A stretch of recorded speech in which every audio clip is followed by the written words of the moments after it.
في كل لمحة ونفس عدد ما وسعه علم الله. اللهم صل وسلم وبارك على سيدنا محمد وعلى آله وصحبه في كل لمحة ونفس عدد ما وسعه علم الله. اللهم صل وسلم وبارك على سيدنا محمد وعلى آله وصحبه في كل لمحة ونفس عدد ما وسعه علم الله. اللهم صل وسلم وبارك على سيدنا محمد وعلى آله وصحبه في كل لمحة ونفس عدد ما وسعه علم الله. بسم الله ما شاء الله، بسم الله ما شاء الله، بسم الله ما شاء الله. وما لم يشاء لم يكن. لا حول ولا قوة إلا بالله العلي العظيم. لا حول ولا قوة إلا بالله العلي العظيم. لا حول ولا قوة إلا بالله العلي العظيم. اللهم ارحمنا بالقرآن واجعله لنا إماما ونورا وهدى ورحمة.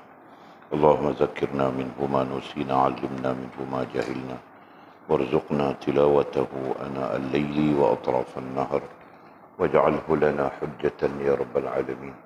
اللهم افتح لنا فتوح العارفين، وارزقنا فهم النبيين، واجعلنا من عبادك الصالحين والمتقين يا رب العالمين. بسم الله الرحمن الرحيم. قال مصنف رحمه الله تعالى: نفعنا الله بعلومه وبكتابه في الدارين، اللهم آمين يا رب العالمين. وبعد، قال: jika ada tadbirnya kerana hilang atau matinya perempuan, yakni isteri atau hamba yang menurut kemahuan anda, menjadikan anda berasa susah dan payah akibat kehilangan kedua-duanya, maka hendaklah anda mengetahui jika dahulunya Allah Subhanahu wa Ta'ala memudahkan anda dengan memberi anda kurniaan dan kemurahannya yang tidak putus-putus kepada anda, tentu pula dia berkuasa memberi anda kurniaan yang lebih bagus daripada dahulu itu. Oleh itu, janganlah anda menjadi orang yang jahil kerana datangnya jalan tadbir itu tidak terhingga banyaknya.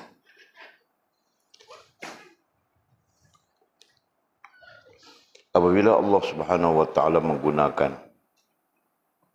mengurniakan anda fahaman,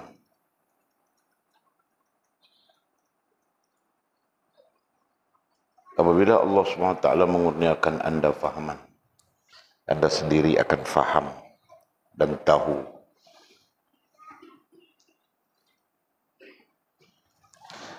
tahu yang akan dapat melepaskan anda daripada kepayahan dan kesusahan tadbir itu. Kemudian tajuk baru, hikmat Allah Ta'ala menjadikan tadbir dan ikhtiar. Ketahuilah bahawa hikmat Allah Ta'ala menjadikan tadbir dan ikhtiar itu adalah supaya dapat menyatakan begitu kuat hikmatnya ke atas hambanya untuk mentadbirkan sesuatu yang boleh menjadikannya selamat. Tetapi tiba-tiba datang qada dan qadar menyalahkan tadbir dan ikhtiarnya. Ketika itu barulah dia tahu bahawa dirinya lemah dan dhaif. Oleh sebab itu, orang yang memiliki akal yang sempurna akan meninggalkan tadbir bagi nafsunya kerana kehendak dan keinginannya tidak akan dapat diperoleh jika tidak disertai kehendak Tuhan. Kebanyakan datangnya tadbir dan ikhtiar ke atas hamba yang telah duduk menghadap berbuat ibadat sebelum sampai ke martabat yakin dan benar-benar teguh. Orang yang termasuk dalam kalangan ahli lupa dan jahat adalah orang yang sudah mengikut syaitan dalam membuat dosa dan maksiat. Orang-orang seperti ini tidak perlu bagi syaitan membawa mereka kepada tadbir. Jika syaitan ingin berbuat demikian, demikian mudah saja mereka mengikutnya. Malahan mereka tidak mampu menghalangnya. Syaitan hanya merasuk ke atas orang-orang yang taat kepada Allah Subhanahu wa taala agar mereka kalah dan lemah serta meninggalkan perlakuan taat kepada Tuhannya itu. Ketika datangnya tadbir dan fikiran dalam perlakuan dan tindak tanduk mereka yang sudah lemah, datang pula syaitan merasuk perasaan was-was dan keraguan lantaran berasa dengki ke atas mereka yang berbuat ibadat dengan dorongan nafsu yang kuat. Tetapi berlainan pula dengan orang-orang mukmin yang menyerahkan hatinya kepada Allah Subhanahu wa taala. Apabila didatangi oleh tadbir dan nafsu itu ke atas mereka, dengan segera mereka berpaling, yakni melarikan diri daripadanya. Ketahuilah bahwa tadbir bagi dunia itu adalah suatu tadbir yang menghijab hati daripada peluang untuk melihat yang gaib. Malahan tadbir bagi diri anda itu menumbuhkan lagi kegemaran nafsu.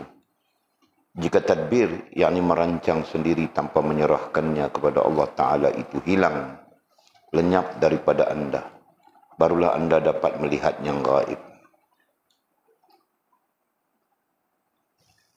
Alangkah jahatnya hamba itu lantaran kejahilannya tentang pelaku yang sebenar, yakni Allah Subhanahu wa taala, dan dia lupa betapa bagusnya tadbir Tuhannya akibat jahil dan tidak mengetahui firman Allah Subhanahu wa taala dalam surah Ar-Ra'd ayat 43. A'udzubillahi minasyaitonir rajim.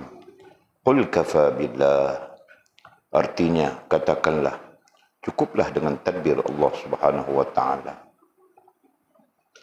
Di mana-mana sahaja memadailah seseorang itu bersama-sama dengan tadbir Allah Ta'ala sahaja.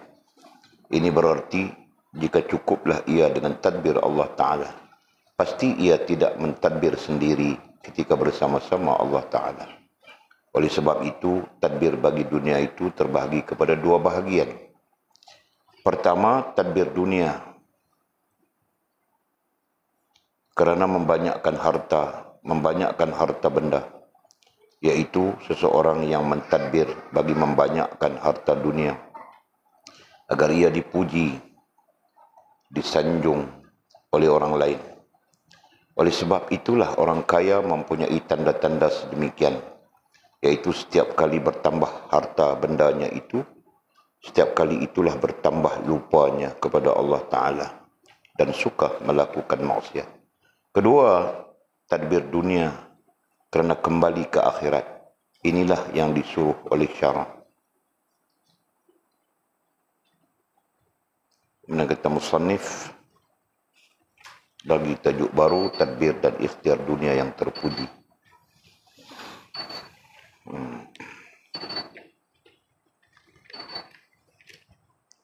Kita sambung sikit lagi pengajian kita berdasarkan kitab Tanwirul Qulub dengan tajuk tadbir dan ikhtiar yang tercela. Terakhir kita telah membincangkan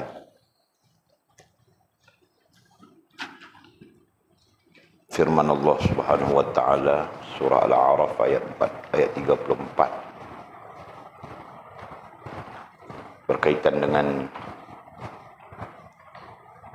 berkaitan dengan sesungguhnya Allah Subhanahu wa taala yang Maha mengaturkan kita. Berkaitan dengan Allah Subhanahu wa taala lah yang mentadbir kita. Berkaitan dengan Allah Subhanahu wa taala lah yang Maha menguruskan kita. Yang Maha, seperti mana kita belajar dalam tauhid, perkataan yang Maha merujuk kepada tidak pernah ada persamaan dan tidak pernah ada perbandingan.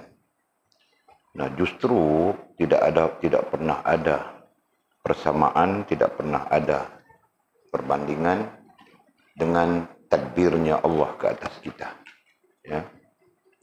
tidak pernah ada persamaan dan tidak pernah ada perbandingan maha mentadbirnya Allah ke atas kita. Nah, jika demikian, apa artinya tadbir kita? Ya, jika demikian, apa kekuatannya tadbir kita?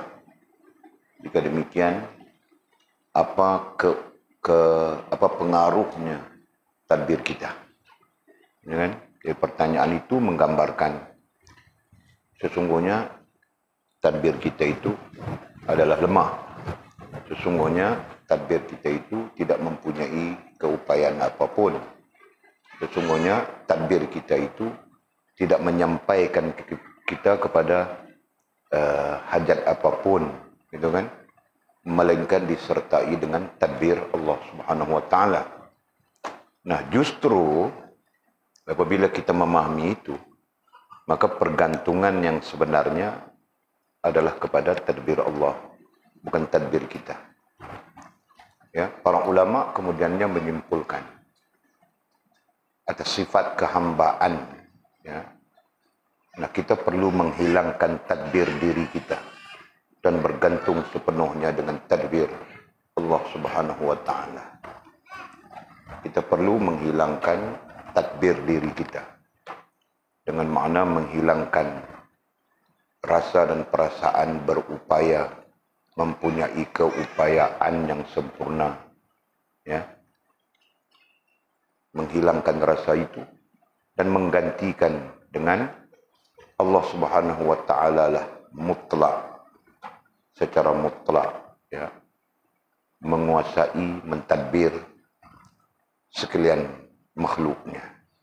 Nah, itu yang kita belajar berdasarkan kepada fakta-fakta yang telah kita bincangkan lepas. Jadi surah Al-A'raf ayat 34 ini sekaligus memberikan kepada kita penjelasan, memberikan kepada kita peringatan, ya. Walaupun ayatnya terkait dengan kematian.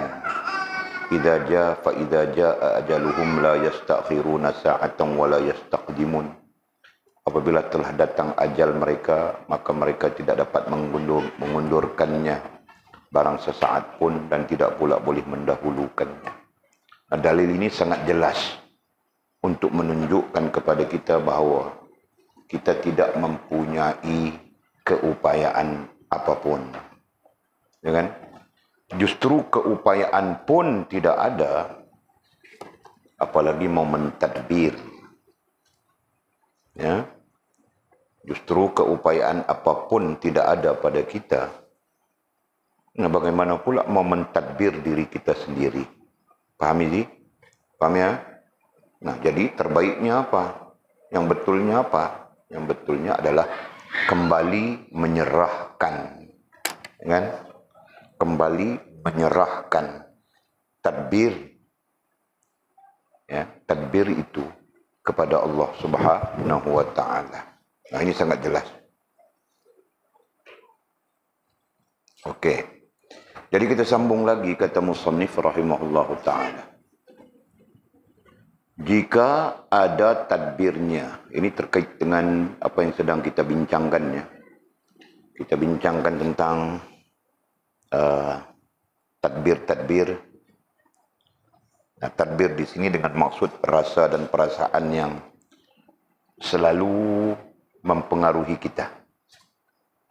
Nah, kita sedang berbincang berkaitan dengan tadbir-tadbir yang selalu mempengaruhi kita.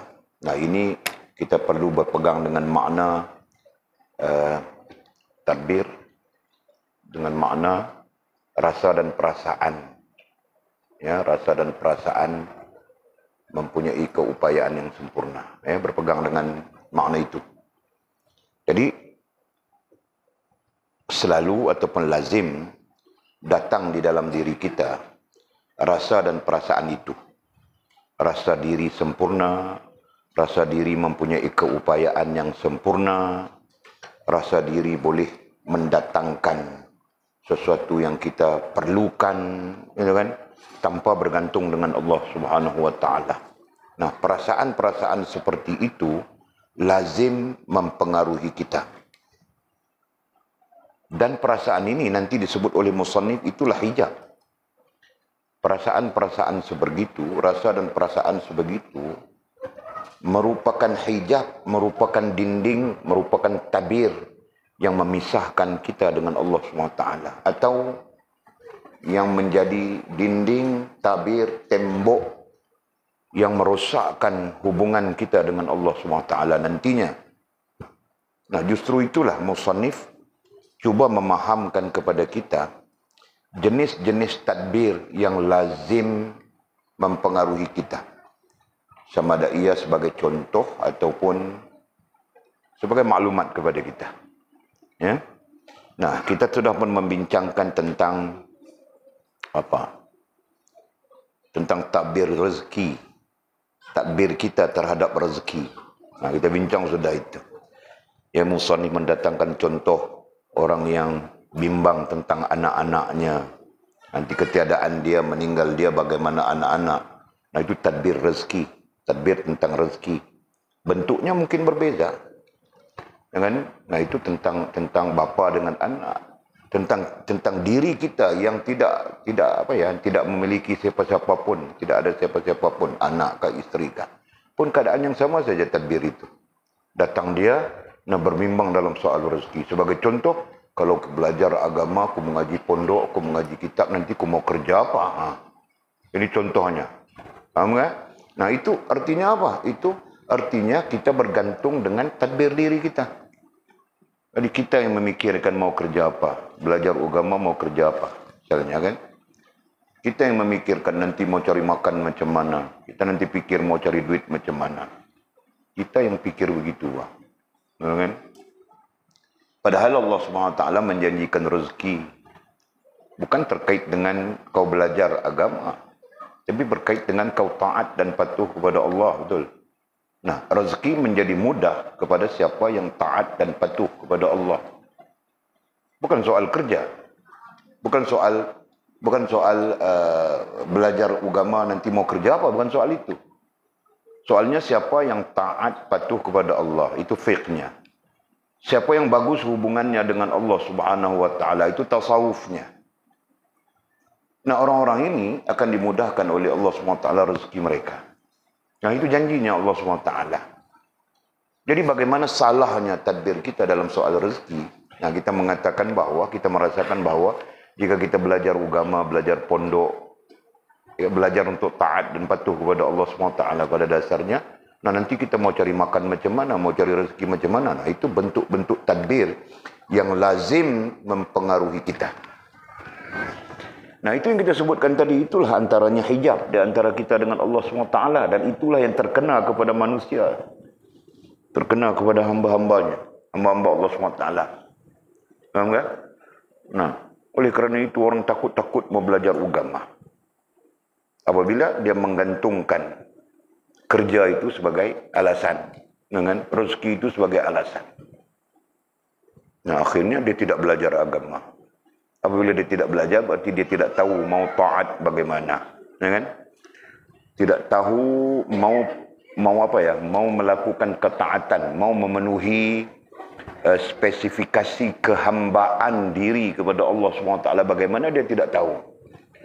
Nah, kerana dia tidak tahu, maka di sana cenderung dia kepada maksiat, cenderung dia kepada hal-hal yang bercanggah dengan Allah SWT dan Rasul.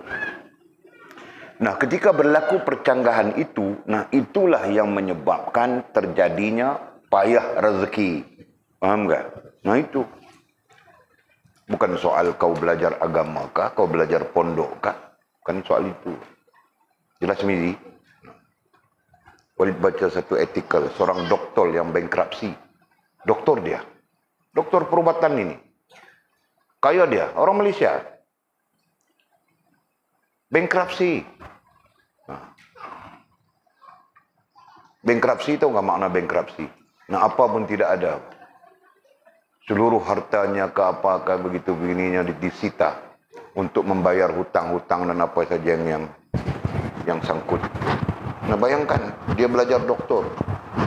Ya, kedoktorannya daripada Ireland, bukan Malaysia. Ilmu kedoktorannya daripada Ireland. Pakar dia. Pakar apa boleh tidak ingat? Doktor pakar. Berarti kalau dia makan gaji pun gajinya banyak aja kan. Apalagi dia terjun dalam dunia bisnes.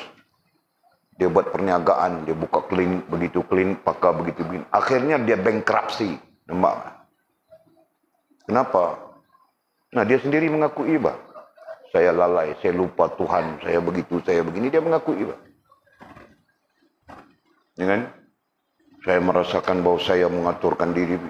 Nah, kalau dihuraikan secara ilmiah, nah itulah gambaran-gambaran. Paham, Jul? Jadi apa? Jadi sebenarnya kau punya pandai, kau punya belajar doktor sekalipun bukan jaminan rezekimu. Betul. Baik, jaminan rezeki di mana? Jaminan rezeki adalah kau taat dan kau patuh kepada Allah. Allah kasih kepadamu. Allah memudahkan urusan hidupmu. Nah itu kan? Itu jaminannya. Jadi, jika demikian, bagaimana tadbir-tadbir itu nanti kita sebut sudah tadi akan menghalang, akan menjadi pemisah, akan menjadi tembok di antara kita dengan Allah Subhanahu wa taala. Ya kan? Nah, karena itulah musannif mengajar kita supaya menghilangkan tadbir diri sebaiknya, bukan menghilangkan ikhtiar ya. Ikhtiar, nah itu tabi'inya manusia. Nah, kita bercakap sudah secara ilmu, secara ilmiah, beza antara tadbir dengan ikhtiar. Tadbir, nah itu terkait rohaniah kita. Ikhtiar, itu terkait jasmaniah kita. Nah, yang terkait jasmaniah itu tabi'i. Allah menjadikan semua makhluk, dia perlu cari. Mau makan, dia perlu cari makan. Artinya dia perlu berusaha begitu. Ya kan? Semua makhluk. Bukan kita saja, jin, manusia. Makhluk-makhluk yang sabit dengan makan kecuali para malaikat saja. Allah menyebut bahwa para malaikat itu mereka tidak makan, mereka tidak minum. Ya kan? Nah, adapun makhluk yang perlu kepada makan, minum, nah Allah mentakdirkan secara tabiatnya, tabi'inya mencari. Sebagai ikhtiar, betul Jul. Nah, jin pun dia perlu cari makan. Ya kan? Karena itu dia kadang-kadang mengambil upah. Apa upah yang diambil oleh jin? Nah, gigit orang. Coba. Nah, kadang-kadang dia mengambil upah gigit orang. Tahu Fai? Nah, kau jangan main-main. Jin boleh ambil upah gigit kau punya punggung. Tahu tak? Nah, itu yang terjadi bahkan. Paham kan tahu sekarang? Nah, berapa banyak orang yang datang kepada kita digigit oleh jin. Nah, Pakcik Ki orang yang paling berpengalaman digigit oleh jin. Dia boleh cerita kita. Betul Pakcik Ki kan? Nah. Jadi anak-anak perempuan ini dia bukan tahu ini. Tidak paham dia orang ini. Jadi bagaimana jin itu datang? Nah, karena dia diupah oleh seseorang. Nah, itu orang panggil sihir. Ya kan? Nah, berarti dia pun cari makan juga, Pak. Tahu tak? Nah, dia pun ikhtiar. Walaupun ikhtiarnya itu salah, tetapi secara tabi'i dia pun ikhtiar juga, Pak. Itu ikhtiar untuk dia cari makan, tahu tak? Nah, begitulah. Okey. Jadi, kesimpulannya, walaupun kita belum baca sambungannya, boleh sebut dulu kesimpulannya. Rezeki itu yang dibimbangi, yang sangat dibimbangi oleh kita, hamba manusia ya, yang sangat dibimbangi oleh kita. Pada hakikatnya, Allah sudah menjanjikannya. Janji bagaimana? Janji bagi orang-orang yang taat, patuh. Itu bahasanya fiqh. Bagi orang yang membaikkan hubungannya dengan Allah SWT, itu bahasanya tasawuf. Nah, Walid declare semua itu, kasih kamu orang jelasnya. Dimudahkan, dimurahkan, itu istilahnya. Ya.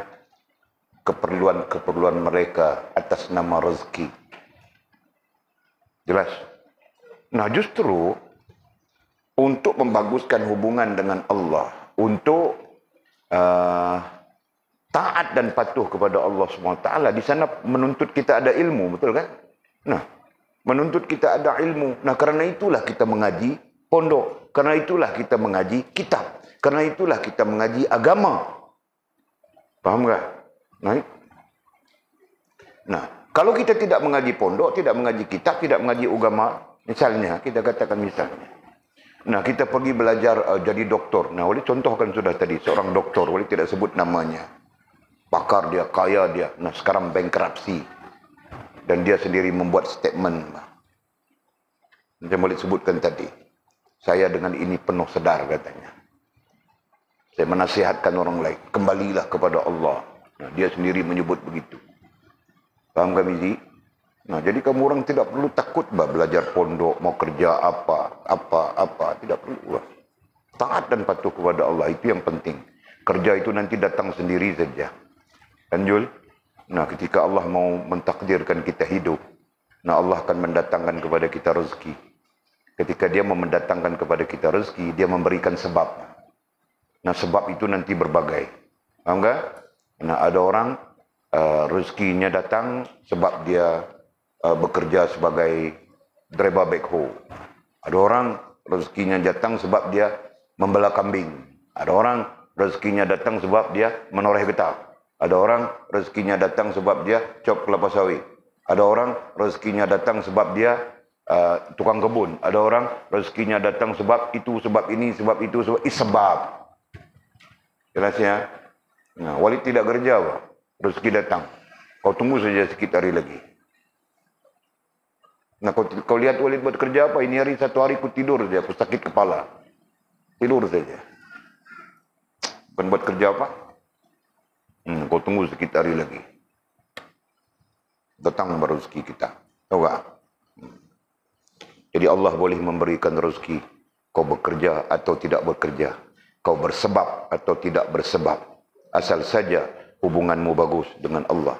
Ya, asal saja kau taat dan patuh kepada Allah Subhanahu wa taala.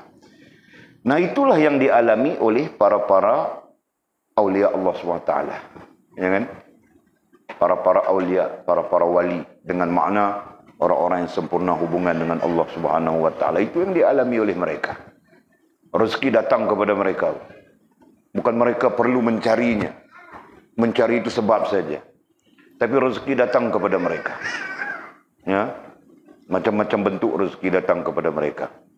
Sesuatu yang mustahil pada akal kita, tetapi tidak mustahil pada mereka. Nah, itu yang boleh cerita, boleh tengok sudah. Macam-macam sudah boleh tengok. Ya. Itu gambaran-gambarannya. Jelas ya?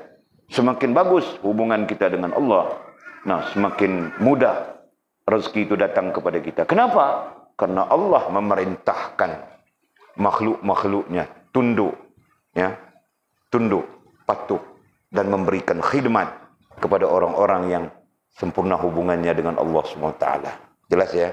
Di mana kita belajar itu? Belajar sudah. Di mana? Tentang Allah akan perintahkan makhluknya khidmat kepada orang yang sempurna hubungan dengan Allah. Di mana orang tahu? Nah, di Futuhul Ghaib kita baca sudah, Pak. Ya kan? Syarahan ke-20, 20 ke atas. Nah, jadi sebab itu baca. Ya. Okey. Nah, sekarang kita sambung lagi. Sikit lagi. Terkait dengan apa yang kita bincangkan, ya. Kita sebutkan tadi, musannif mendatangkan contoh-contoh tentang apa yang selalu dibimbangi oleh kita sehingga kita melalaikan Allah dan mentadbir dengan diri sendiri. Mentadbir dengan diri sendiri bermaksud bergantung dengan diri sendiri, merasakan diri sendiri mempunyai keupayaan untuk menyelesaikan apapun yang terkait dengan keperluan kita. Misalnya, nah, dia mendatangkan kata musannif, jika tadbirnya kerana hilang atau matinya perempuan, yakni isteri. Nah, ada juga orang yang berbimbang-bimbang begitu, Pak. Dan hilangkah, matikah perempuan ataupun istrinya? Kalau Walid tidak pernah bimbang, mati isteri kah, anak kah, apa kah, aku bimbang apa? Ya kan? Bukan kerja kita memang hidup dan mematikan, itu kerja Allah Subhanahu wa taala. Betul kan? Nah. Atau hamba yang menurut kemahuan anda, ataupun hamba, ataupun kematian, ataupun kehilangan seorang hamba. Ini zaman-zaman hamba, ya kan? Yang menurut kemahuan anda. Maksudnya, isteri atau hamba ini menyenangkan kamu. Dengan menurut kemahuan, dengan makna, kita mudahkan ya, dengan makna menyenangkan kita. Isteri yang menyenangkan kita, kalau ada hamba-hamba yang menyenangkan kita. Nah, ini boleh saja dikiaskan dengan apapun ya di sekitar kita. Ada anak-anak yang menyenangkan kita. Ada kawan-kawan yang menyenangkan kita. Begitu kan? Ada teman-teman yang menyenangkan kita. Ada awek-awek yang menyenangkan kita. Awek pun kadang-kadang memayahkan kita, tahukah? Kasih kita semak saja. Ha? Aku sebut awek ini kerana sesuai bahasanya dengan kamu orang. Adapun Walid tidak sesuai, sudah berawek-awek ini. Kan? Jadi mau kasih Mizi faham. Jadi aku sebutkan awek. Kan? Kalau orang perempuan aku sebutkan balak-balak. Ada balak yang menyenangkan kita. Ada balak yang menyusahkan. Tahu tak? Sekejap-sekejap tanya, makan sudah? Makan sudah? Nah, balak pun balak cak ayam. Nah, kalau Walidnya menjadi balaknya, kau belajar Quran sudah ini hari? Berapa muka surat kau baca Quran? Betulkah kau baca Quran? Nah, itu apa? Faham kan, Mizi?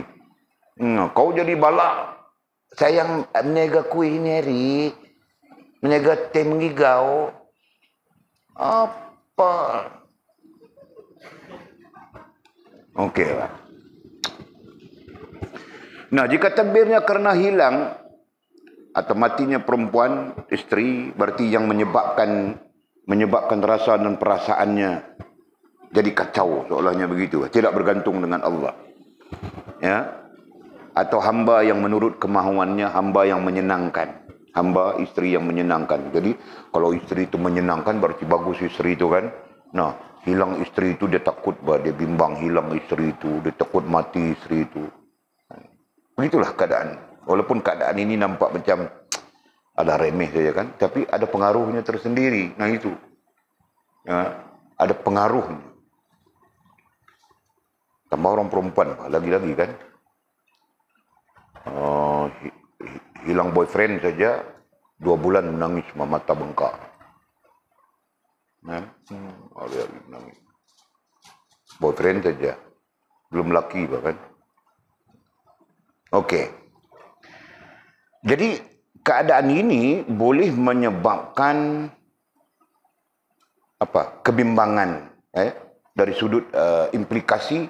Nah, berbimbang itu wujud.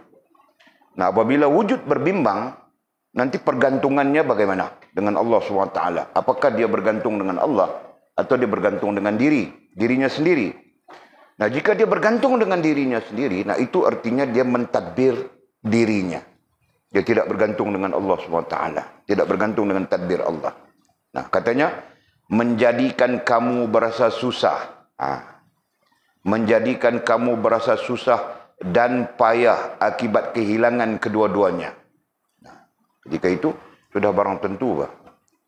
Siapapun individu, siapapun orang yang berkeadaan itu, begitu dia akan rasa payah, akan rasa susah. Okey. Jadi kata musannif, maka hendaklah kamu mengetahui. Nah, di sana, orang yang terlibat perlu tahu, perlu faham. Jika dahulunya Allah Ta'ala memudahkan kamu, jika dahulunya berarti sebelum kematian, kehilangan keduanya itu, Allah memudahkan kamu dengan mereka. Allah memudahkan kamu dengan memberi kamu kurniaan dan kemurahannya yang tidak putus-putus kepada kamu. Nah, dengan mereka itu tadi. Dengan isteri, atau hamba disebutkan di situ. Nah, kalau kita mau panjangkan cerita dengan anak, dengan isteri 1, 2, 3, 4. Nah, itu berarti apa? Berarti semasa mereka ada dengan kita, Allah Subhanahu Wa Taala memberikan kepada kita kemudahan, itu kan? Dan itu merupakan kurniaan dan kemurahan Allah Subhanahu Wa Taala yang tidak putus-putus kepada kita. Ya kan? Semasa adanya mereka. Tentu pula dia berkuasa, tentu pula dia ay Allah Subhanahu wa taala, tentu pula dia ay Allah Subhanahu wa taala berkuasa memberi kamu kurniaan yang lebih bagus daripada dahulu itu. Nah, jika sewaktu mereka ada, Allah memberikan kepada kita kemudahan-kemudahan, kesenangan-kesenangan dan sebagainya disebabkan mereka. Nah, demikian juga apabila mereka tidak ada pun, Allah boleh memberikan kepada kita kemudahan-kemudahan, kesenangan-kesenangan yang lebih bagus.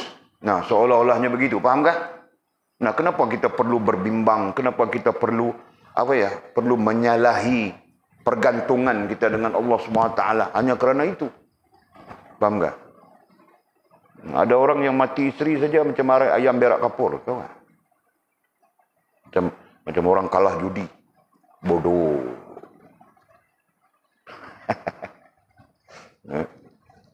Jadi tidak tahu mau buat apa sudah. Nah, sebab itu kita perlu tahu. Alhamdulillah Allah SWT ajar Walid macam-macam. Allah SWT mengajar Walid hidup ini bermacam-macam. Jadi ku tahu saja mau jadi chef macam mana. Berarti kalau tidak ada isteri, tidak ada anak perempuan, ku tahu mau jadi chef. Aku boleh masak untuk makan 200 orang, 300 orang, ku tahu saja.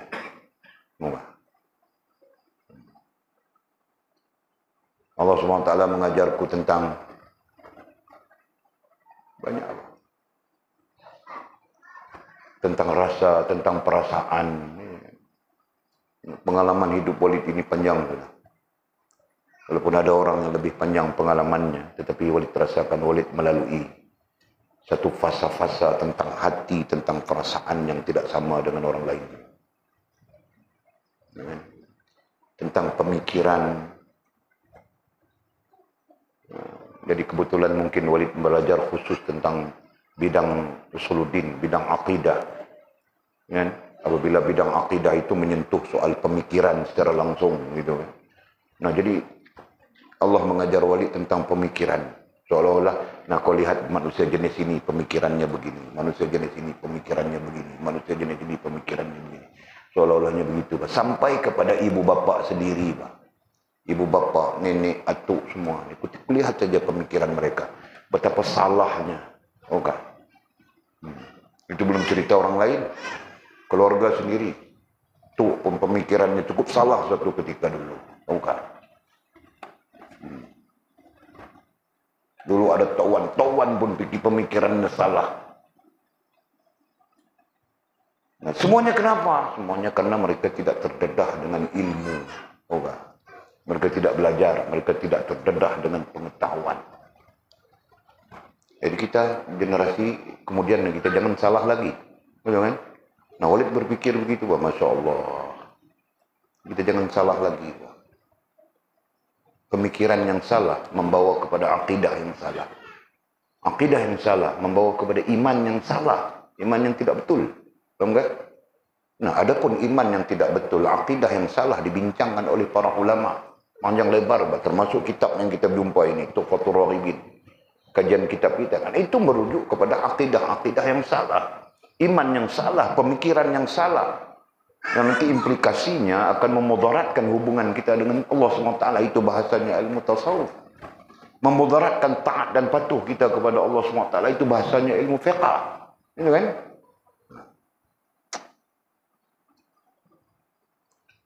Mudah-mudahan Allah mengampunkan mereka yang telah pergi. Kurang-kurangnya kita mendapat pengetahuan daripada mereka. Nah, maka kita bentangkan hal itu untuk kita. Jangan kita begitu. Jelas ya? Nah. Okey. Jadi kalau Allah Subhanahu wa taala berkuasa memberikan kita kurniaan, memberikan kita kemurahan, kemudahan hidup, ketika ada anak, ketika ada isteri, ketika ada orang-orang yang kita senangi. Nah, demikian juga ketika mereka tidak ada pun Allah boleh berikan lebih daripada itu, betul? Jadi jika demikian, kenapa kita perlu bergantung kepada diri kita sendiri? Nah, bergantung kepada Allah. Walid akan fokus kepada yang kita simpulkan tadi sekejap lagi Okey. Oleh itu katanya. Oleh itu, janganlah anda menjadi orang yang jahil. Oleh itu, janganlah kamu menjadi orang yang jahil. Jadi itu khitab kesimpulan musannif. Jangan jadi orang jahil. Jahil apa di sini? Jahil yang tidak dapat melihat atau memandang sisi-sisi kebesaran, keagungan, kekuasaan Allah Subhanahu wa taala. Ya. Jangan kita jadi orang yang jahil seperti itu. Jahil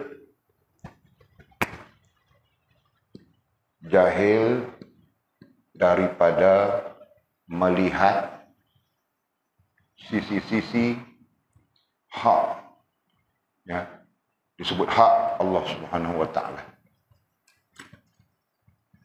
Ya. Nah, kita jahil dalam memandang sisi ini nantinya menyebabkan kita memandang diri kita, menyebabkan kita tidak melihat Allah Subhanahu wa taala. Nah, kita melihat kepada diri kita. Nah, disitulah bermulanya pergantungan dengan diri. Nah, itu bahasa tasawufnya. Disitulah bermulanya syirik terhadap diri sendiri. Itu bahasanya ilmu tauhid. Apabila kita tidak memandang Allah, tidak melihat Allah, melihat dengan makna melihat kepada kebesarannya, keagungannya, kekuasaannya yang sempurna, tidak melihat kepada jalalah, jamalah, kamalahnya. Nah, nanti itu yang hijab, akan terhijab di sana. Rasa dan perasaan kita akan terhijab dengan Allah. Ya. Nah, ketika terhijab daripada Allah, kita akan melihat kepada diri kita sendiri. Akulah yang pandai, akulah yang bijak, aku boleh menyelesaikan keperluan-keperluanku dan sebagainya. Nah, itulah yang dipanggil ananiyah. Ya. Apabila kita tidak melihat Allah SWT, nah, nanti timbul dalam diri kita, timbul diri kita sendiri. Timbul diri sendiri. Ketika timbul dalam diri sendiri, nanti keluarlah rasa, keluarlah perasaannya, keluarlah dalam diri kita perasaan bahawa kita mempunyai upaya yang sempurna. Nah, keluarlah perasaan ini. Ya, ketika keluar perasaan kita mempunyai upaya yang sempurna, nah ketika itu melalaikan kita langsung daripada Allah Subhanahu wa taala. Melalaikan kita langsung daripada Allah Subhanahu wa taala. Okey, ketika kita lalai daripada Allah Subhanahu wa taala, disitulah bermula syirik ananiyah, dipanggil ya, syirik dengan diri sendiri. Mensyirikkan Allah dengan diri kita sendiri. Ya, perhatikan ya, kasih paham betul ya. Karena boleh mula membincangkan tentang syirik ananiyah. Nah, perkataannya adalah syirik ananiyah. Ini istilah. Syirik keakuan. Nah, hakikatnya tidak ada aku. Yang ada hanya Allah. Betul? Tidak ada aku pandai, yang pandai hanya Allah. Tidak ada aku hebat, yang hebat hanya Allah. Tidak ada aku sakti, yang sakti hanya Allah. Tidak ada aku bijak, yang bijak hanya Allah. Betul? Jadi seluruhnya Allah Subhanahu wa taala. Jika demikian kau ada apa? Nah, kembali kita kepada hakikatnya, aku tidak ada apapun. Betul? Adik kita. Nah, kembali kita kepada hakikatnya bahwa aku tidak ada apapun. Betul? Nah, baru betul. La haula wa la quwwata illa billahil aliyyul azim.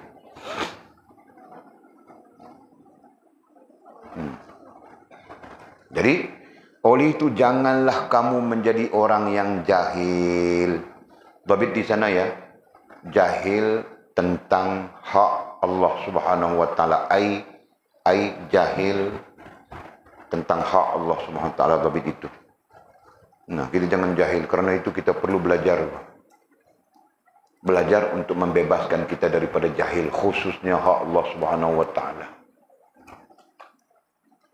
jahil itu yang menyebabkan kita nanti ananiyah. Anani, bukan onani. Anani. Jul senyum saja aku cakap. Kau macam tahu-tahu saja Jul. Ha? Nah, bukan ku marah, bah. Itu ilmu bagus, bah. Kurang-kurangnya kita tahu, oh itu.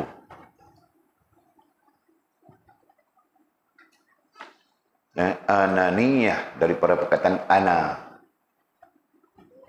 Yang pandai ana, yang bijak ana, yang bagus ana, yang hebat ana, yang handsome ana. Segalanya ana dengan bahasa Arabnya itu kan.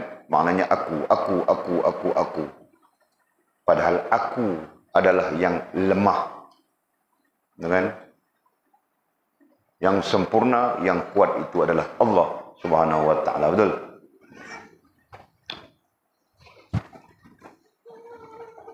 Nanti kita akan belajar itu. Syirik ananiyah itu merupakan syirik daripada jenis syirik yang terbesar. Itu dalam ilmu tauhid kita belajar itu nanti. Ya.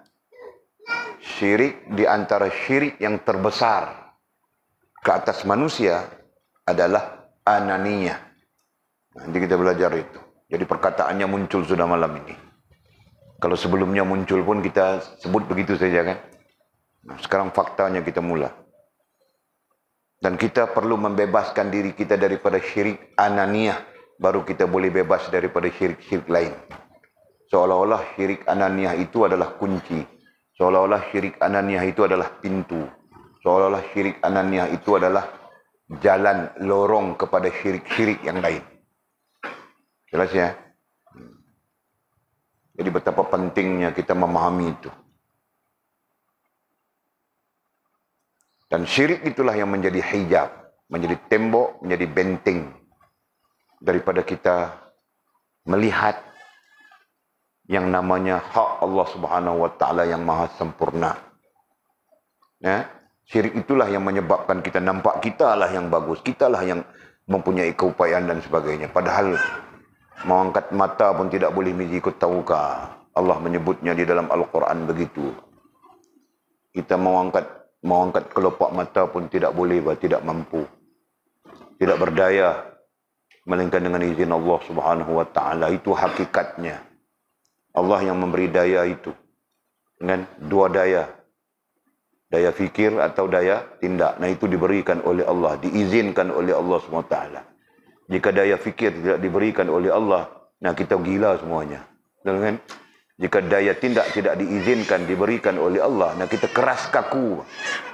Betul? Nah. Keras kaku tahukah? Macam mana keras kaku?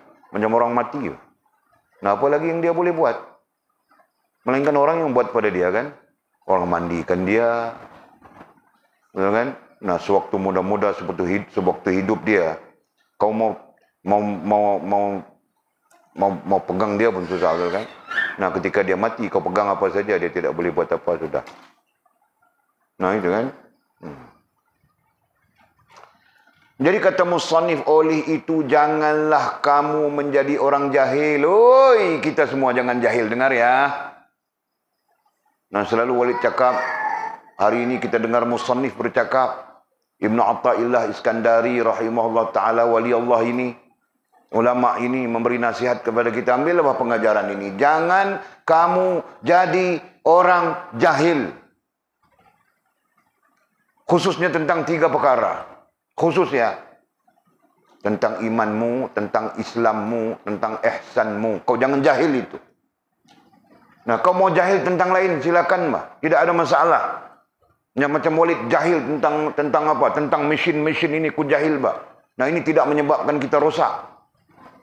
Yang lain banyak lagi bah ku jahil kan. Jahil tentang itu, jahil tentang ini, tentang cari makan, tentang alat cari makan ini banyak Walid jahil bah. Walid tidak tahu. Nah, ini tidak merosakkan kita sama sekali. Tapi jika kau jahil iman, Islam, ihsan, kau akan rusak selama-lamanya. Jelas ya? Nah, ambil ingatan itu. Siapapun. Kau doktor, pakar, gaji kau puluh ribu, ratus ribu sebulan pun, kau akan rusak selama-lamanya. Siapapun, kau ahli politik, hebat kau politik di puncak, nah kau pun akan sesat, rusak selama-lamanya jika kau jahil tentang iman, Islam dan ihsan ini. Jelas ya? Nah. Oleh itu janganlah kamu menjadi orang yang jahil. Macam mana mau buat supaya tidak jadi jahil ya? Pas. Belajar. Macam mana mau belajar?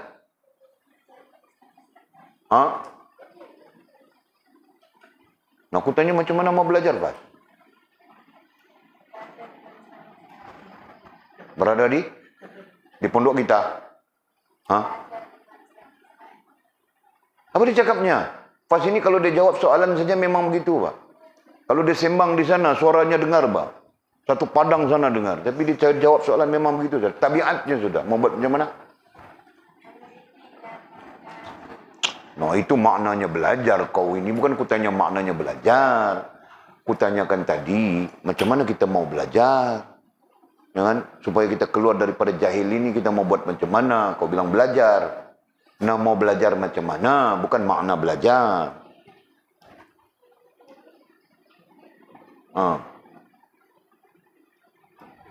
Mau belajar macam mana? Pertama kau mau buat macam mana? Mau belajar macam mana itu?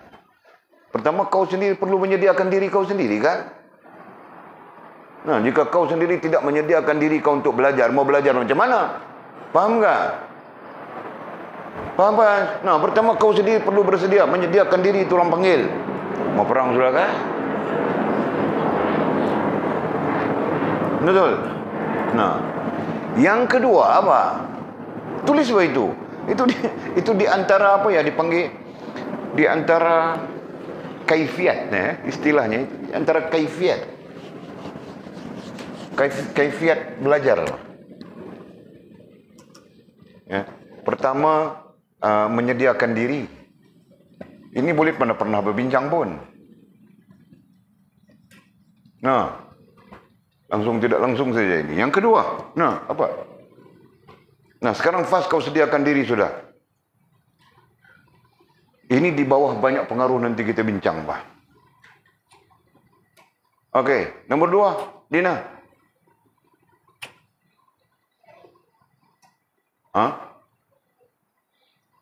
Ingat ya. Nomor 2 apa? Kamu orang jangan cakap-cakap saja, Pak. Walaupun hal ini tidaklah sepenting, maklumat ini tidaklah sepenting apa yang kita ini, tapi sekurang-kurangnya ini memberi penjelasan, memberi faham kepada kita. Nah, betul, Pak. Fas sudah menyediakan dirinya. Nah, nomor 2.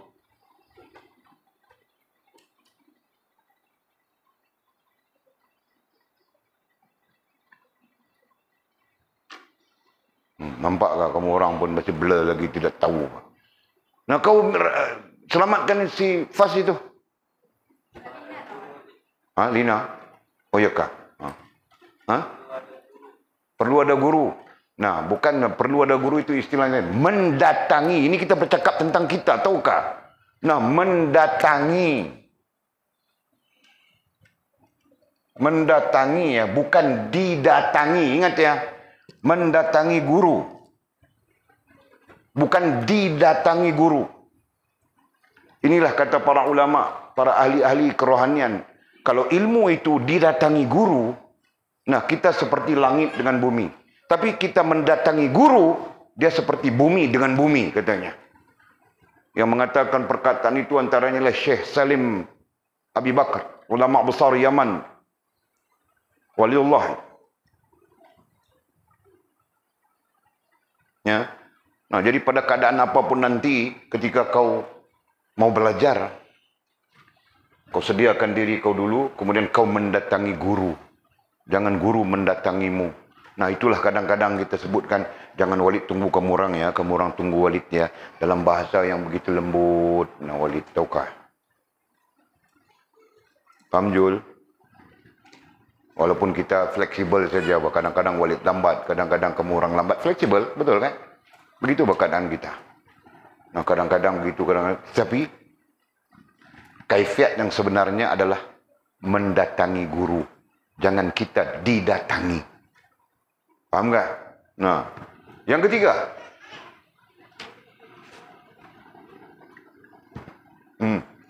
Rantau yang ketiga apa kau pikir? Nah, ini Walid belum ajar kamu orang, Mbak. Kita pikir-pikir saja. Nah, kau pikir yang keempatnya, Atul. Kau pikir yang kelimanya, Mimi.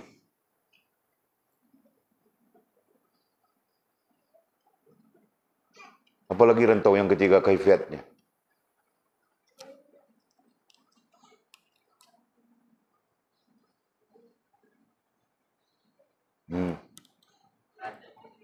Hah? Nah, beradab itu sebahagian saja. Ketiga-tiga yang terkait itu masuk di sini. Musalsal, adab, talaki, adab. Nah, masuk di sini. M, T, E. Masuk di sini. Oke? Paham kah? Nah. M, T, E. Masuk di sini. Nah, yang keempat. Yang keempat siapa tadi? Ada sebut siapa? Atul? Atul, kau yang keempat, Atul. Ha, apa?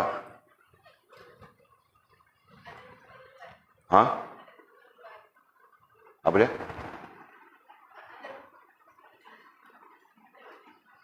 Nah, ini kaifiatnya saja. Kaifiatnya. Itu kaifiat.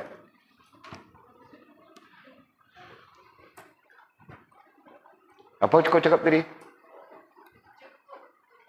Cukup keperluan. Nah, kenapa kau mengatakan cukup keperluan itu sebagai kaifiatnya? Kenapa?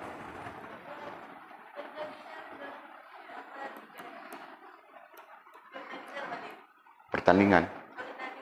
Pernah dengar? Cukup keperluan bilang.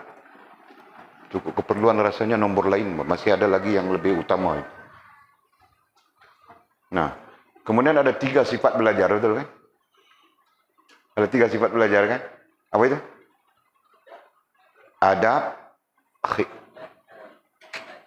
khidmat, belajar. Nah, adab, khidmat masuk di sini. Adab, khidmat, belajar. Nah, masuk di situ. Nah, itu kaifiat ya. Nah, nanti baru dikeluarkan satu-satu berbincang. Oke. Yang kelima. Nah, yang kelima siapa? Mimi. Kau Mimi yang kelima.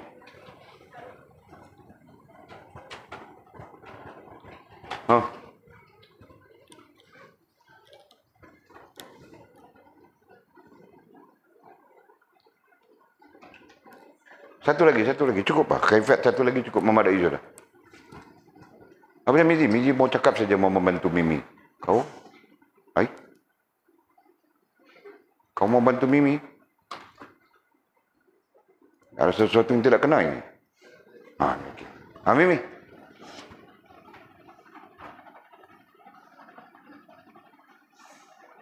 No, kantui sudah Mimi pun.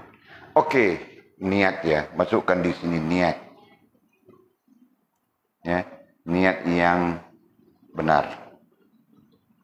Nah, lengkap sudah ini. Silakan.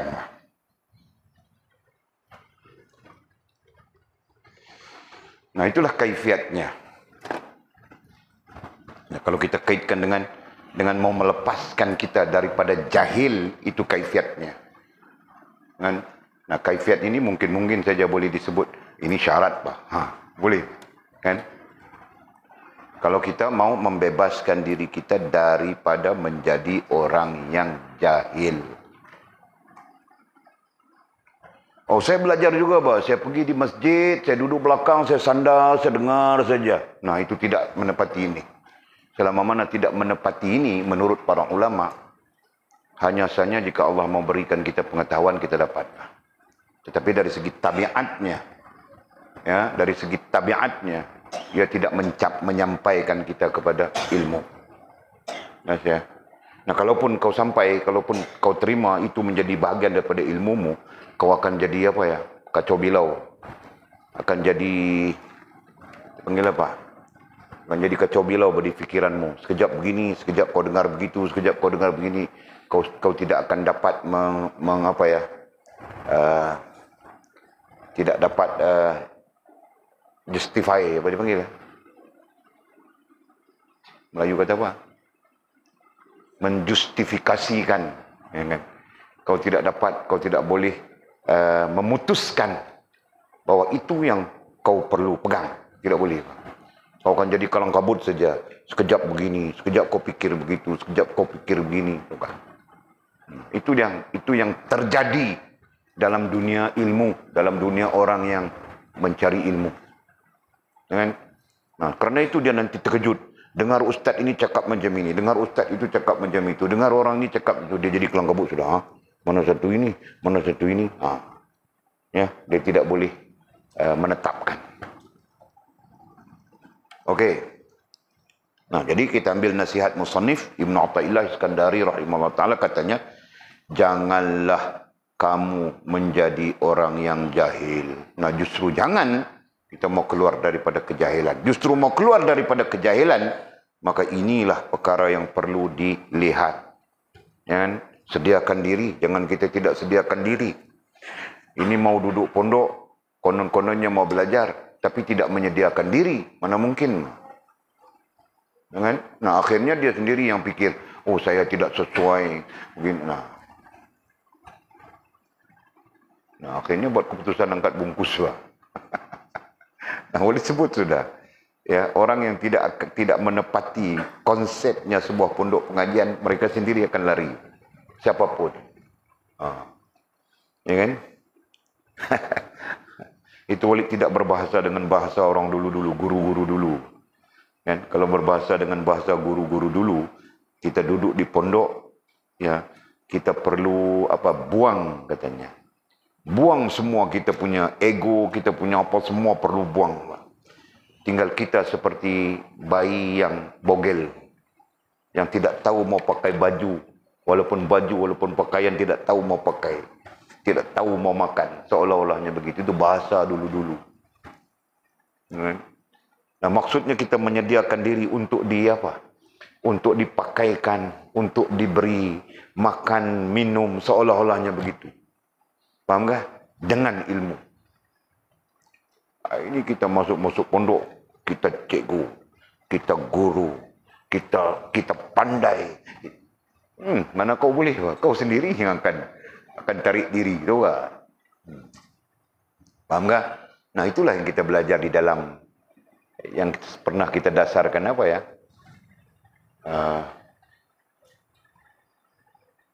MTA tadi musalsal talaqi adab, benar kan? Nah, terkait dengan adab itu. Nah, di antara benda yang kita bincang terkait adab adalah meletakkan diri kita di posisi orang awam, benar kan? Nah, siapapun kita, tinggi manapun ilmu kita, ketika kita mau mengambil pengajaran daripada seseorang, nah, kita perlu meletakkan diri kita di posisi orang awam. Nah, itu sangat jelas, Pak. Nah, datang-datang kita letak posisi kita, aku sebagai seorang graduate, seorang master, seorang PhD, mau belajar dengan guru di pondok ini, Ustaz Hamdan, pondok cap ayam saja mengajinya. Sebulan kemudian kau mula kelang kabut sudah. Nah, itu adalah keadaan-keadaan. Bukan kita create, bukan kita buat, tahu tak? Keadaan-keadaan ini diletakkan, dijadikan oleh Allah Subhanahu wa taala.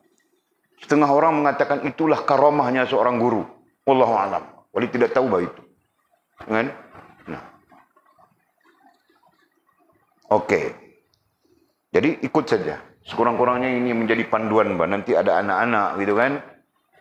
Kau ada anak, nah, kau cerita bah dengan anak-anak.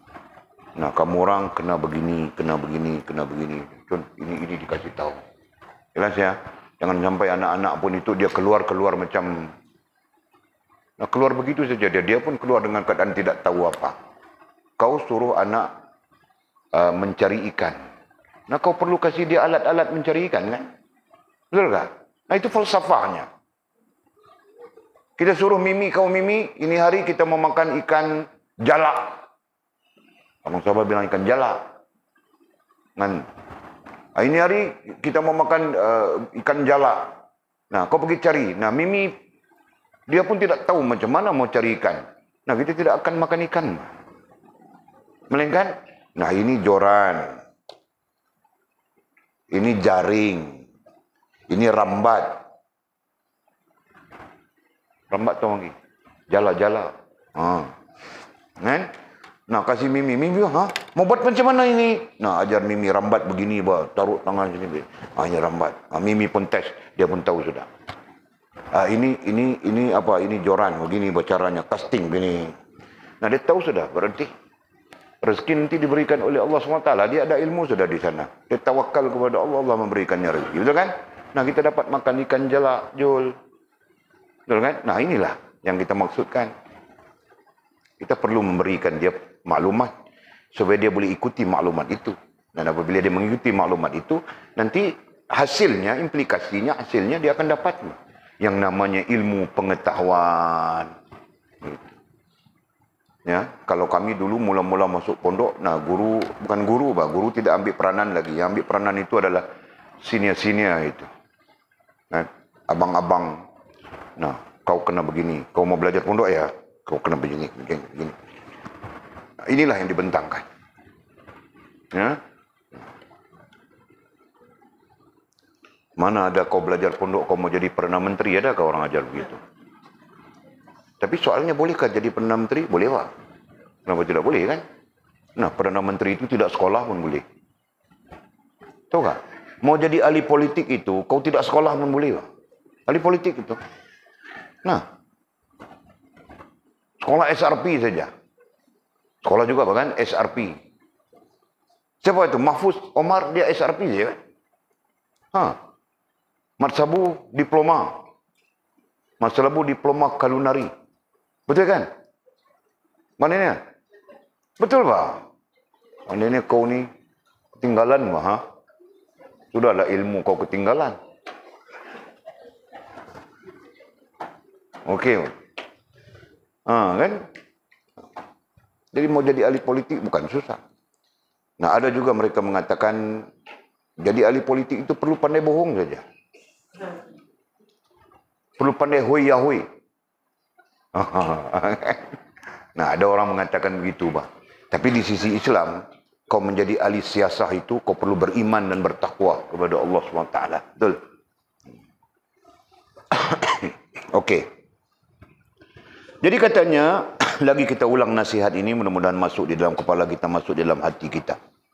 Janganlah kamu menjadi orang yang jahil. Ayo kita keluar daripada kejahilannya. Walid pun perlu keluar daripada kejahilan Walid. Ya, kita sama-sama keluar daripada kejahilan. Nah, sampai-sampai jahilnya kita bergantung dengan diri kita sendiri, tidak bergantung dengan Allah. Nah, itu kemuncak kejahilan kita. Ya, ada hadis Nabi SAW. Walid ingatkan saja, selalu kita sebut sudah. Kata Nabi SAW, burung itu pergantungannya dengan Allah Subhanahu Wa Taala sangat mutlak. Karena itu dia keluar perut kosong, pulangnya kenyang. Nah, Nabi mau mengajar apa itu? Nabi mau mengajar sama saja dengan kita. Kita pun jika benar pergantungan kita dengan Allah Subhanahu Wa Taala, kita tidak akan kelaparan, kita tidak akan kesusahan, kita tidak akan ada kepayahan apapun dalam hidup ini. Nah, pahamkah? Nah, itulah itulah halnya, keadaannya baginda Nabi kita SAW. Mata yang banyak melihat Nabi susah, betul? Mata yang banyak melihat Nabi payah. Mata yang banyak melihat menderitanya Nabi. Tetapi baginda Nabi SAW itu sangat bahagia keadaannya dengan Allah Subhanahu Wa Taala. Jelas ya? Nah, paham tak? Nah, jadi ukurannya bukan mata, ukuran bahagia bukan mata. Ukuran bahagia itu adalah hubungan yang baik dengan Allah SWT. Jadi betapa Nabi, dia Rasul, hubungannya sangat bagus dengan Allah. Nah, Allah Subhanahu Wa Taala melimpahkan kepadanya kemudahan apapun. Hanya kita, mata-mata awam kita, mata-mata yang jahil kita ini melihat kepayahan-kepayahan baginda Nabi SAW. Tetapi pada sisi Allah, baginda Nabi itu berada dalam keadaan yang apa ya? Yang bahagia, yang penuh dengan kurniaan, penuh dengan kemurahan di sisi Allah SWT. Betul kan?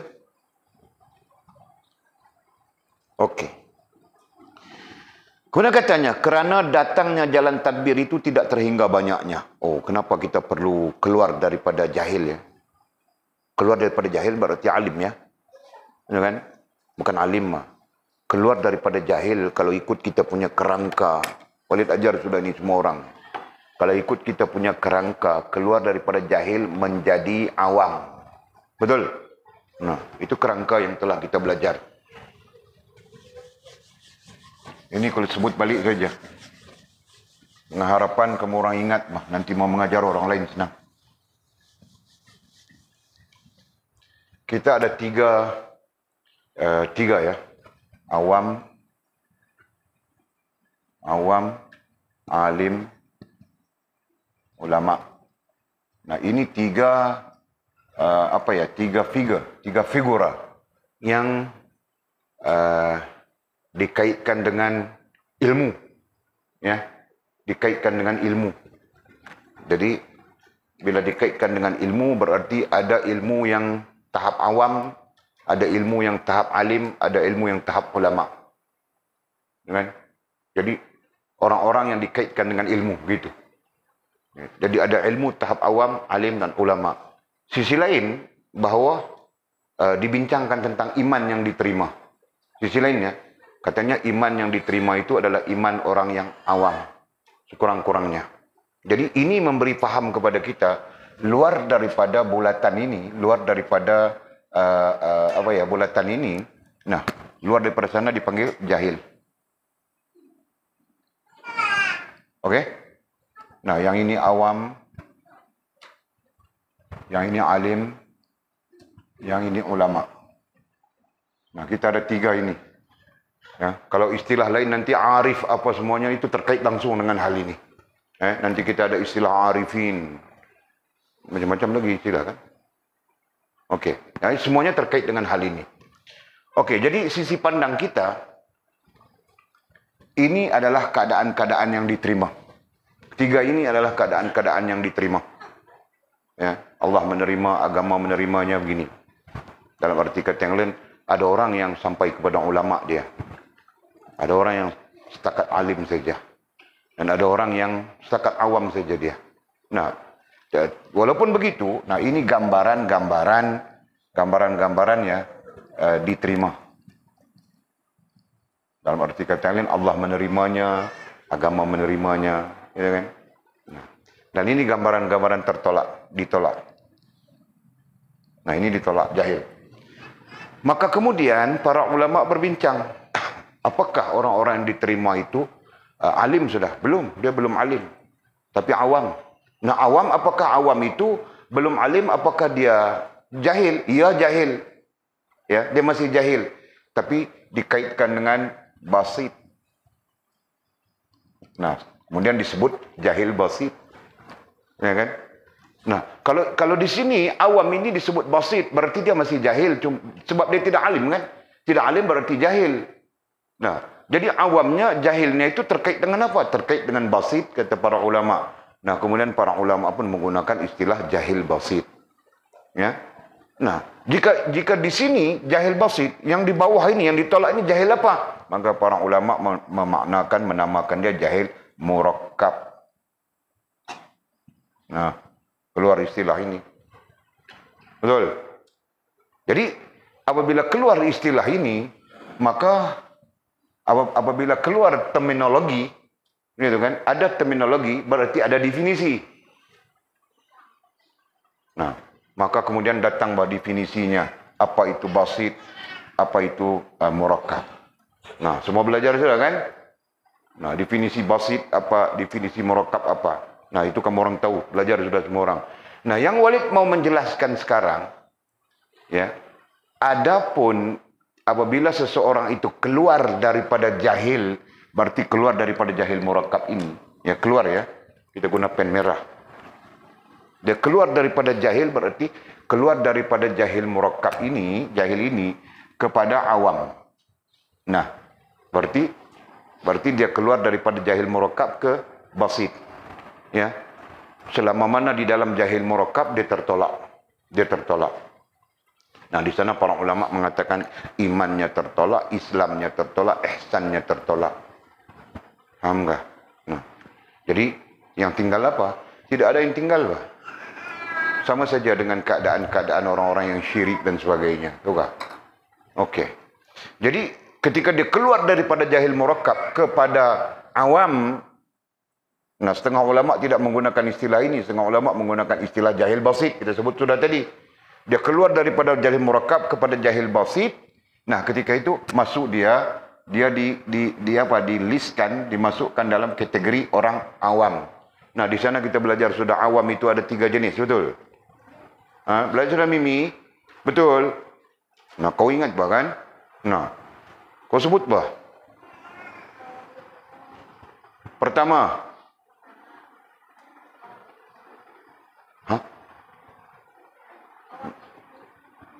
Yang pertama awam ilmu, yang kedua awam budaya, yang ketiga awam maqamat. Nah, susun kasih betul Mimi. Nah, susun kasih betul pas. Sebab Mimi tengok pas tadi. Kau pun tengok dia juga. Mimi punya susunan tidak betul, Pak. Bukan tidak boleh diterima ya, walaupun susunan tidak betul. Tetapi untuk memudahkan, nah Walid susun sudah kasih betul. Nah, kau Fas, Walid punya susunan yang betul itu macam mana?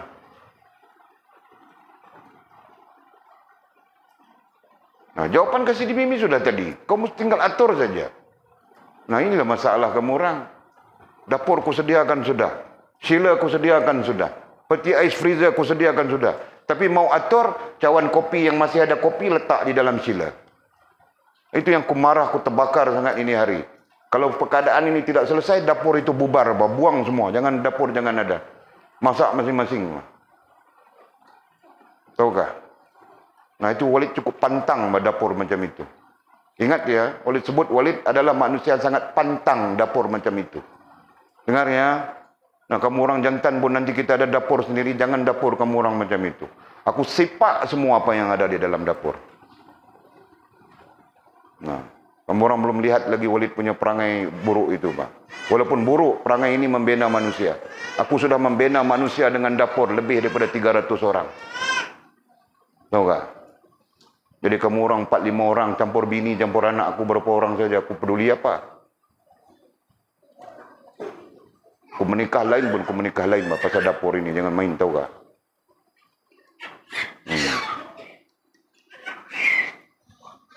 Dengar itu ya. Nah, jangan dapur itu macam jamban. Kena sentiasa bersih dapur. Aku tidak kira siapapun, Pak. Jangan dapur itu periuk ada, tidak tutup, tidak itu, tidak ini. Aku cukup pantang itu. Nombor 2, makanan yang tertangguh 3-4 hari di dalam periuk, aku tidak mau itu. Dengar ya. Nah, dulu laki-laki dapur macam itu juga. Cemas aku buang dalam payah saja. Nah, orang lelaki lain sikit kan. Tapi tidak boleh, bah. Lelaki pun kena berdisiplin dapur. Tahu tak? Nah, aku pernah ke rumah anak menantu. Jika dapurnya aku lihat tidak bersih, aku suruh anakku menikah lain. Tahu tak? Aku yang akan suruh anakku menikah lain. Takut Walid nanti kita santau dia, kasih dia mati cepat. Kita menikah lain. Pedulikan, Mbak. Dapur pun tidak pandai jaga apa. Tahu tak? Okey. Nah, balik kita. Di mana aku cakap tadi? Nah, jadi masuk dia ke kategori orang awam. Awam ada 3 jenis ya. Yang pertama kita belajar awam budaya dulu. Supaya kita boleh membezakan. Ya. Jangan sampai kau kelang kabut meletak pun tidak betul. Pas. Walid ini manusia jenis bila marah-marah. Tahu tak? Nah, bila aku mengajar, bah. Aku bukan campur aduk kan. Tahu tak? Jadi kau takut apa? Aku marah saja, kau pun takut. Cakap pun tidak betul sudah. Okey, Pak. 1, budaya. Awam budaya dipanggil. 2, awam ilmu. Dan yang ketiga, awam maqam. Ataupun disebut maqamat. Nah, semua ini perlu faham kita. Bang Daniel beritahu saya, Bang Daniel. Awam budaya itu macam mana, Bang Daniel?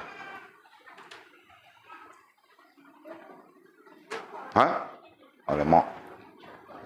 Daniel, kau kasih malu saja Bang Daniel.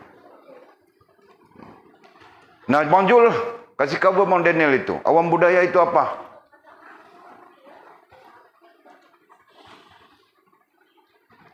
Wah, 9.48 sudah. Jul kasih cepat sikit Jul. Mau kasih habis ayat itu. Aku tahu kamu orang lapar, Pak.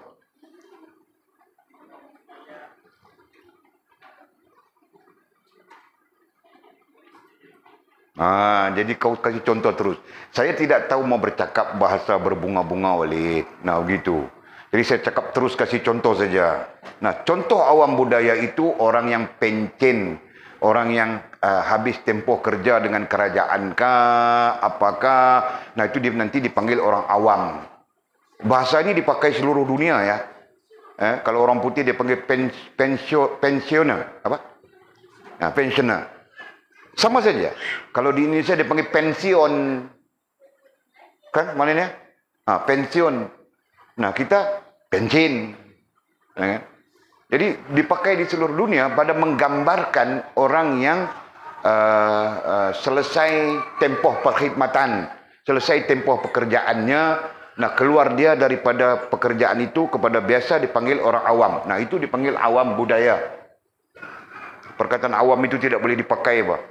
Nah, itu setakat budaya kita saja. Paham kan? Nah, kadang-kadang terkejut juga orang yang belajar itu. Kita orang awam. Dia pikir aku orang awam bila aku masih polis. Nah, kan? Ustaz-ustaz kadang menyebut kita orang awam perlu tahu begini misalnya. Nah, dia belum pencen polis.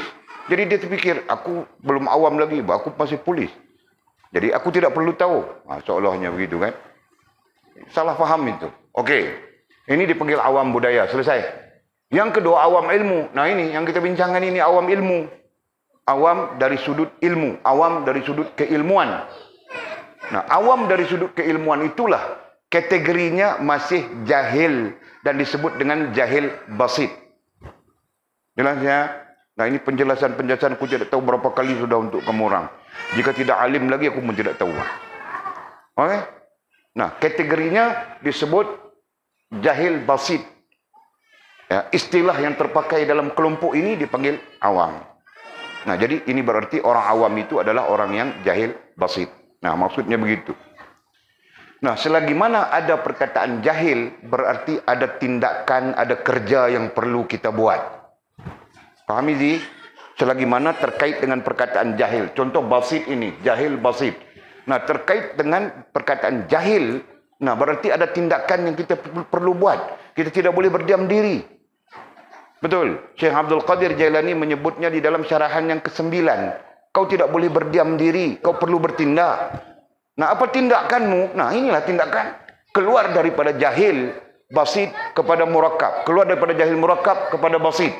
Keluar daripada jahil basit kepada alim. Nah, itulah tindakan kita. Itulah kerja kita. Paham nggak? Nah, okey. Jadi keluar dia daripada murakkab kepada jahil basit. Tapi masih ada perkataan jahil kan? Nah, masih ada perkataan jahil. Nah, antara tindakan perlu keluar daripada jahil itu. Ambil adik. Dia bukan macam tu, dia kena ambil dia. Okey. Keluar daripada jahil. Nah, keluar daripada jahil basit ini dah nantinya akan melonjakkan kita naik ke alim. Nampak kan? Okey. Nah, jadi ulama nanti kita sebut. Okey, yang akhir sekali selesaikan ini. Yang akhir sekali adalah apa ya? Makam. Awam makam. Awam makam. Nah, itu terkait dengan kerohanian. Ya.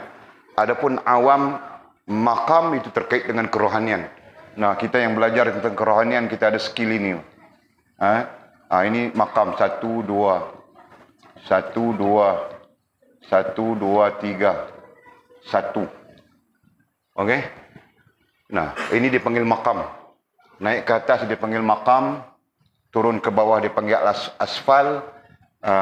Lentang kanan dipanggil hal rohani. Lentang bawah dipanggil hal jasmani. Okey? Faham tak? Nah, jadi ini dipanggil makam. Jadual ini jadual pada menggambarkan makam, pada menggambarkan asfal, pada menggambarkan harwani, pada menggambarkan hal mani. Ada 4 perkara dalam jadual ini. Tetapi kita pandang kita pandang satu sisi saja. Kita pandang sisi makam saja. Nah, di sisi makam inilah ya ada perkataan awam. Sehingga disebut makam orang awam. Ya. Orang-orang yang berada di awam. Nah, macam-macam istilah disebut di sana nanti. Ya. Ini menggambarkan makam, menggambarkan kenaikan. Dari awam nanti naik kepada makam kedua dipanggil tawabin. Kemudian naik makam ketiga dipanggil muhafizin. Naik makam keempat dipanggil muqarrabin. Naik makam kelima dipanggil salihin. Naik makam keenam dipanggil syuhada. Naik makam ketujuh dipanggil siddiqin. Nah, ada 7 makam. Ini perbincangan secara dasar ya. Nanti kalau kita baca kitab ada makam yakin, ada makam itu, makam ini, macam-macam makam lagi kita jumpa. Yang pada sisi kita orang yang faham, nah itu bukan makam, itu kontensnya makam. Ya, tapi dalam kitab-kitab dia tidak menyebut tentang itu, dia sebut makam juga. Contoh kitab kita pun ada kan? Dalam kitab kita ini mana? Makam yakin dipanggil. Muka surat berapa? Muka surat 12 kata Jul. Nah, itu dia bincang tentang makam yakin. Ya kan? Muka surat 12. Nah, istilahnya makam yakin. Sebenarnya itu sisi pandang kita, sisi kajian kita, itu bukan makam. Itu kontens dalam rohaniyah. Nah, kerana itu kita menamakan sebagai 9 sifat rohaniyah mukmin. Betul? Nah, itu kerana dia adalah kontensnya. Nah, itu pentingnya kajian kitab, paham tak? Okey. Nah, itu awam di sudut maqamat. Jadi 3 awam selesai sudah ya. 3 perbincangan tentang orang awam. Nah, adapun nanti pertanyaan keluar, apakah awam maqamat sama dengan awam ilmu? Tidak sama, apa? Awam maqamat belum tentu, awam ilmu belum tentu sampai di awam maqamat. Ya, nah itu. Nah, awam maqamat belum tentu sabit dengan awam ilmu. Karena maqamat itu tidak terikat. Paham tak? Nah. Jelas ya? Nah, sekadar itu. Kalau ada pertanyaan tulis nanti tanya. Jangan kau pura-pura pandai, Pak. Pura-pura pandai saja, pura-pura tahu saja padahal apa pun tidak tahu. Mau tanya? Takut nanti Walid cakap bodoh. Nah, kalau Walid punya sikap, biar guru mengatakan ku bodoh, Pak. Karena guru akan menceritakan yang betulnya apa. Nah, itu bersikap Walid. Guru mengatakan bodoh, bukan doanya. Tapi dia mengatakan kita bodoh sebagai motivasi, tahu tak? Supaya kita ada anjakan, supaya kita ada perkembangan. Nah, kamu orang takut guru bilang bodoh. Kecil hati. Kecil hati kita buat parit di bawah sana. Kecil hati terjun parit. Kecil hati terjun parit. Nanti kita buat begitu. Okey. Jadi katanya, mustahak kita keluar ya. Janganlah anda menjadi orang yang jahil. Berarti kita perlu keluar daripada jahil. Kenapa? Karena jalan tadbir itu tidak terhingga banyaknya. Tadbir yang tercela itu. Ya. Jalan tadbir dengan maksud jalan tadbir yang tercela, yang rusak, yang merusakkan hubungan kita dengan Allah SWT itu tidak terhingga banyaknya. Jadi kalau kita jahil, ini terlepas masuk ini terlepas masuk ini terlepas masuk ini terlepas masuk ini. Nah, menyebabkan kita mempunyai risiko untuk rosak hubungan dengan Allah SWT tinggi. Nah, itu maksud mudahnya. Faham tak? Nah, sekiranya kita keluar daripada jahil, kita tahu, kita faham. Nah, inilah nantinya menjadi menjadi penyuluh, menjadi penerang jalan kita supaya kita tidak rusak hubungan dengan Allah Subhanahu wa taala.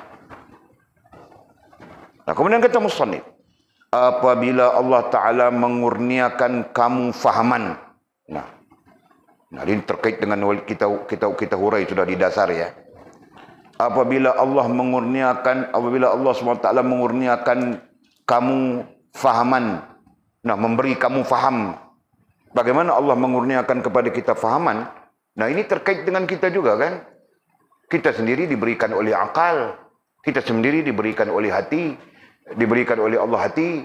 Nah, ketika Allah memberikan akal, akal itu nanti membentuk pemikiranmu. Pemikiranmu nanti membentuk pandanganmu. Ya kan? Allah memberimu hati, hatimu nanti membentuk perasaanmu. Perasaanmu nanti membentuk fahamanmu. Nah, jelas sudah itu faktanya. Ya kan? Nah, berarti Allah nantinya menyalurkan faham itu melalui akalmu dan melalui hatimu. Jelas? Nah, adapun akal dengan hati itu istilah kita lebih advance. Apa? Apa Mimi? Hah? Kau itu jawab saja, aku tidak dengar suara. Batuk sudah.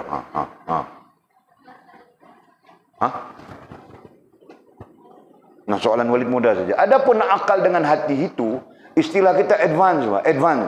Berarti ke depan sudah.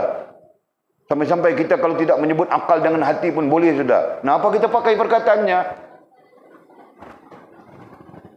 Apa disebut? Nah, rasa dan perasaan. Nah, betul kan? Rasa dan perasaan. Nah, itu istilah advance. Atau sebelum rasa dan perasaan itu kita sebut apa Mimi? Rohani. Rohaniah kita. Bukan rohani anak Pak Karim. Nanti dengar rohani anak Pak Karim si janda itu kelengkabut. Apa hal ini? Walid panggil rohani. Janda anak Pak Karim. Oke, dengarkah? Pahamkah? Jadi apabila Allah Ta'ala mengurniakan anda fahaman, kefahaman. Nah, itu istilah saja ya. Kadang-kadang istilah kitab ini dia pun bukan belajar bahasa, ini pengalih bahasa ini. Tulis fahaman saja. Padahal istilah yang paling betul adalah kefahaman. Ya, Allah memasukkan faham itu. Ya, kita perlu ingat ya. Perlu ingat dan perlu faham bahwa ilmu itu milik Allah, bukan milik kita.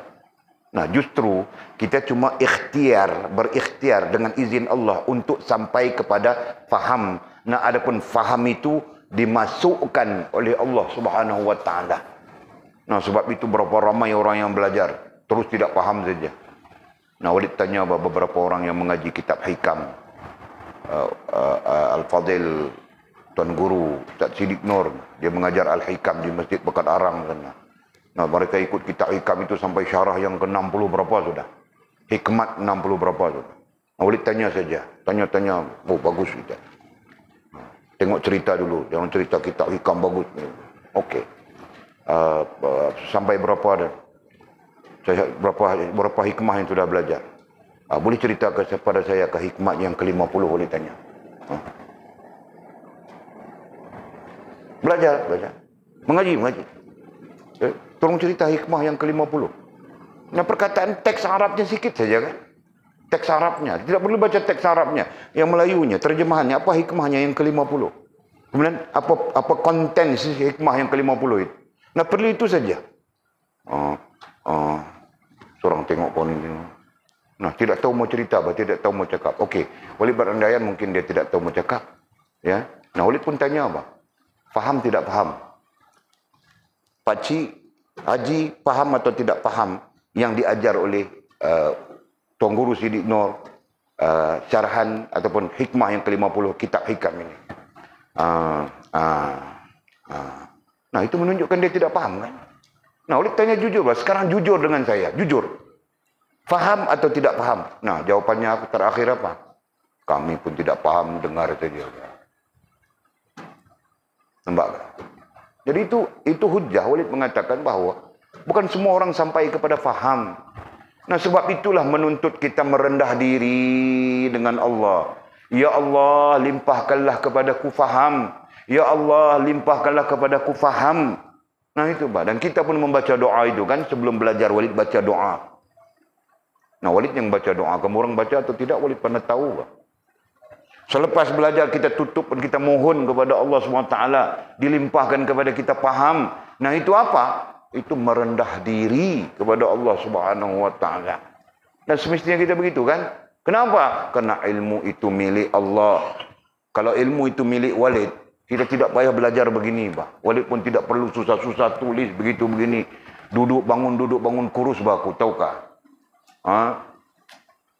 Tidak perlu, bah.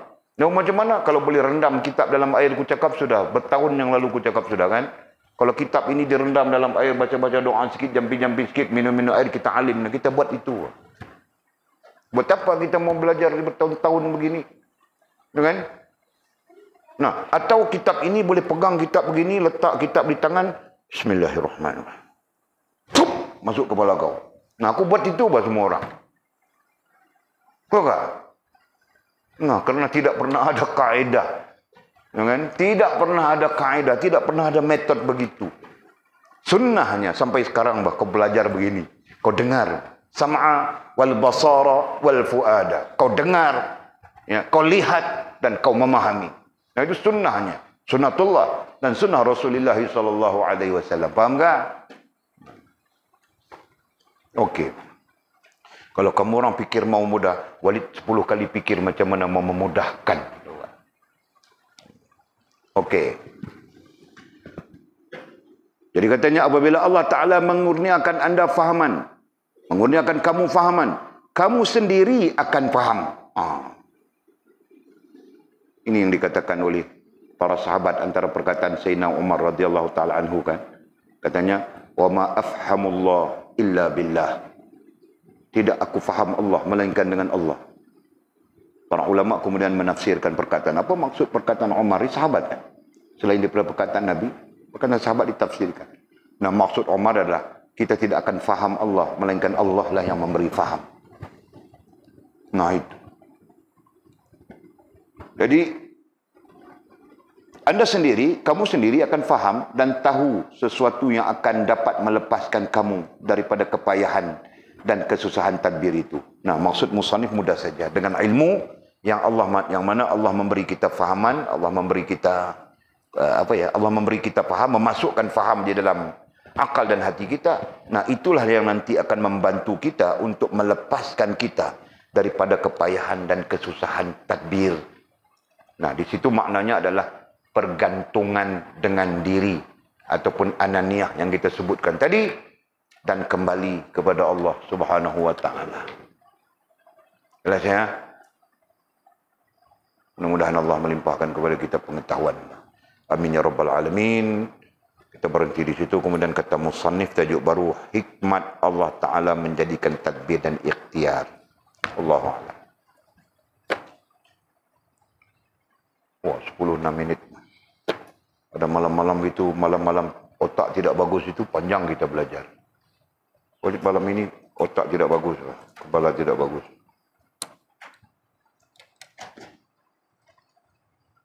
Malam-malam otak bagus itu mengaji kejap saja. Bila. Jadi otak tidak bagus itu yang bagus, kan? Okey, ada soalan kah? Tidak. Bismillahirrahmanirrahim. Alhamdulillahirabbil alamin. Wassalatu wassalamu ala asyrafil mursalin sayyidina wa maulana Muhammad wa ala alihi wa sahbihi ajma'in. Allahumma iftah lana futuhal 'arifin warzuqna fahman nabiyyin waj'alna min ibadika as-salihin.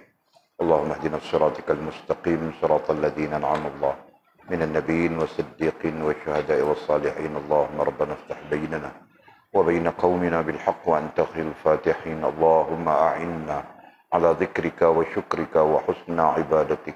Allahumma faqihna fid din wa 'allimna at-ta'wil. Allahumma faqihna fid din wa 'allimna at-ta'wil. Allahumma faqihna fid din wa 'allimna at-ta'wil. Wa sallallahu ala sayyidina Muhammadin wa ala alihi wa sahbihi wa baraka wa sallam. Alhamdulillahi rabbil alamin. Taqabbalallahu minna wa minkum. Yaqimis salah.